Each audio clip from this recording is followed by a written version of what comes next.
Saya sih pribadi ya, pengennya kita bisa membantu klub-klub besar di Indonesia, EVOS, RRQ, dan juga teman-teman yang lain yang klub-klub yang ternama di Indonesia.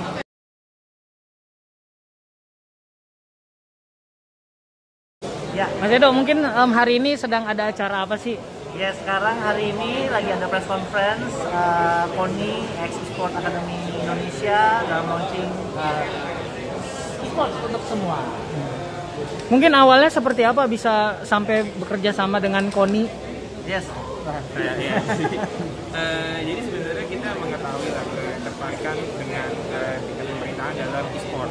Dan kita sebenarnya memang banyak yang nyamperin kita juga waktu itu, dan kita juga open lah untuk nyamperin, pengen tahu nih bisa sampai mana lagi nih untuk bekerja sama gitu. Dan KONI sangat interested, dan dia juga ingin membuat program yang bisa menunjukkan bahwa e-sport itu lebih positif. Apalagi ketika PON, eksibisi aja udah masuk ke PON kan, eksibisi e-sport. Nah itu jadi sebuah ketertarikan lah, dan kita memang punya indikator pencapaian juga sudah ada, bukti-bukti member juga sudah ada yang lebih dari setahun gitu sih. Karena memang itu salah satu syarat dari lingkungan pemerintah ya. Iya. Kita bersyukurlah kita selain sekolah e-sport pertama di Indonesia tahun 2020, sekarang bisa diakui dan juga bersama-sama dengan. Mungkin tadi sempat menyinggung soal attitude bermain game dari Mas Edo Zeller sendiri. Emang seperti apa sih attitude bermain game di Indonesia ini? Attitude iya di e-sport. Iya, maksudnya keseluruhan. Iya, dunia. Memang secara general kita nggak bisa pungkiri bahwa stigma di masyarakat ya seperti itu. Anak-anak zaman sekarang kalau main banyak berantemnya, banyak marah-marahnya. Kalau istilah anak-anak zaman sekarang toksik gitu ya. Ya itu yang kita coba arahkan bahwa kalau lu minta bantuan, misalnya kalau lagi teamwork, kalau minta bantuan sama temen lu jangan marah-marah, marah-marah bukannya malah jadi dapat bantuan, malah yang ada berantem kayak gitu. Iya. Gitu. Kalau secara kurikulum sendiri dan mungkin goalnya ke depan setelah orang masuk ini sekitar, karena bisa dibilang talenta e-sport, pemain e-sport luar biasa di Indonesia ya gitu, dan itu jadi salah satu ekosistem juga di industri. Gimana Mas?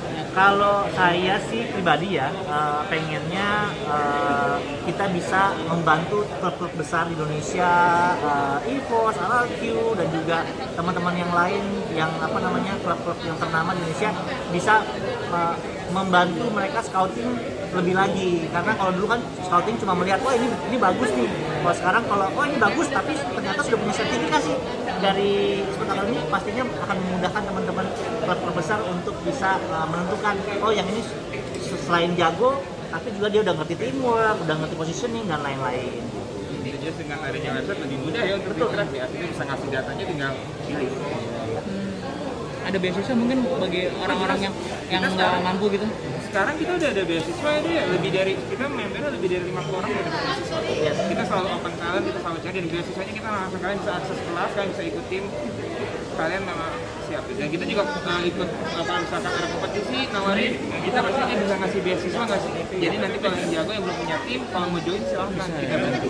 Jadi kalau teman-teman penyelenggara e-sport, e-sport, level sekolah, level anak kuliah juga, atau level umum, kalau mau minta sponsorship beasiswa dan kita dengan senang hati, karena kita pengen banget mendukung atlet-atlet e-sport yang berbakat untuk bisa belajar lebih lanjut. Jadi wadah gitu ya buat anak talenta. Mas, mungkin disinggung sedikit soal e-sport academy. Ini kan katanya sekolah e-sport pertama di Indonesia. Apakah ini salah satu langkah Mas Edo Zel pamit dari YouTube terus bikin ini atau seperti apa? Sebenarnya nggak juga sih sebenarnya, kebetulan aja karena tahun 2020 bikin e-sport, kemudian ada beberapa usaha makanan lain juga, akhirnya waktunya banyak tersita untuk e-sport academy, untuk bisnis yang lain, sehingga waktu untuk ngurus YouTube saya udah nggak kepegang gitu. Jadi ya ini bisa jadi passion saya yang baru lah. Alasannya apa Mas? Triggernya sampai bikin e-sport academy? Sebenarnya sama Azza, keresahannya kita yaitu kita pengen memberikan panduan lah buat anak-anak muda zaman sekarang supaya mereka tahu tahapan-tahapannya itu apa aja dan bagaimana cara mereka bisa mempunyai komunitas yang positif dalam bermain game dan juga e-sport. Mungkin kalau nge-game-nya dulu apa Mas? Kalau saya baca kan Call of Duty katanya. Iya, kalau saya. Iya, kalau itu saya senangnya Call of Duty, Warzone. Nah, ini coachnya Call of Duty. Itu kalau saya tuh jadi game hiburan saya aja sih. Tapi kalau secara e-sport di Indonesia belum terlalu kedengeran memang. Tapi kalau banyak peminatnya pasti kita akan buka kelas reguler. Kalau saat ini cuma kelas khusus ya.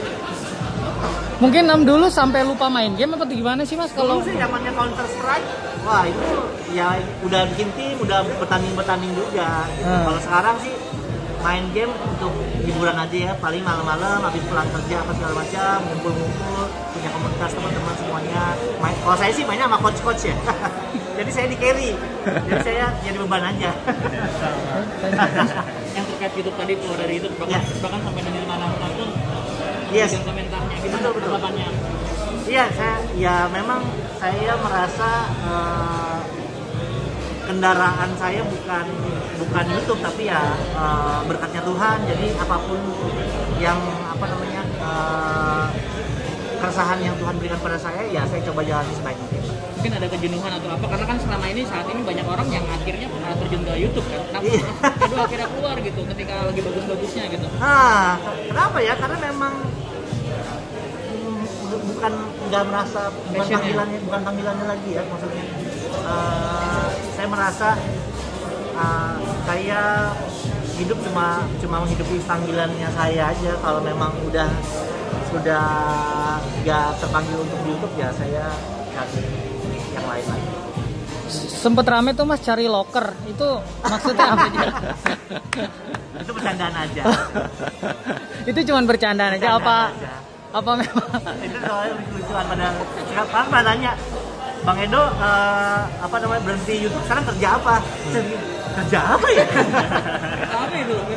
Viral itu. Tapi sebenarnya udah banyak kerjaannya, itu karena banyak kerjaannya jadinya itu udah nggak urus lah gitu. Tapi kalau bicara mengenai passion, ketika ada panggilan lagi buat YouTube dan karena banyak YouTube kan jadi banyak terinspirasi banyak orang yang akhirnya. Mungkin lebih ke streaming game atau gimana Mas? Kalau sekarang sih belum, tapi nggak kemungkinan juga. Apapun yang bisa membawa dampak buat anak-anak muda saya coba lakukan ke depannya. Terakhir Mas, mungkin kemarin sempat nyinggung TikTok juga, dari YouTube ke TikTok. Itu apakah memang mau mencari cuannya di situ atau seperti apa? TikTok kan nggak ada AdSense ya. Tapi kalau saya itu senangnya adalah panggilan hidup saya kan untuk berdampak buat anak muda. Ya, jadi saya coba cari tahu yang anak muda senang tuh apa. Oh, e-sport. Ya udah saya coba terjun di sana. Oh, TikTok. Ya udah saya coba terjun di sana. Jadi ya menjalani panggilan saya jalan dalam. Sip.